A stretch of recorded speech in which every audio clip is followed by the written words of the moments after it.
Hey guys, today I'm going to tell you how to improve sound quality in Samsung Galaxy A17. If you're using A17 and you want to improve your sound quality, so let's see how can you do that.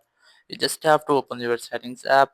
In settings, just go for sounds and vibrations, tap on it, and here you will get sound quality and effects, tap on it, and here you will get different sound quality settings. First of all, here's the equalizer. Just select that, and this is the it's your system volume equalizer. You can customize it from here if you want, but you can see this select bass boost, smooth, dynamic, treble boost, clear, and custom for your music if you want. But I'm going to select balanced, and here you will get loudness normalization. You must have to enable that setting. Here's the description that prevents sound from suddenly becoming too loud or too quiet while playing media.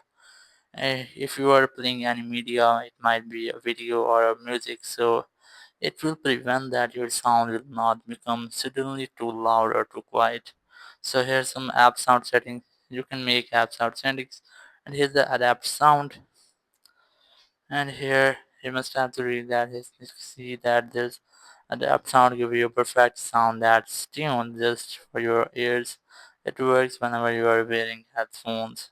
If you're using headphones, you can easily enable that, but I'm going to disable. So that's how you can easily improve your sound quality in your Samsung Galaxy A17. Thank you very much for watching the video. Until next video, bye bye.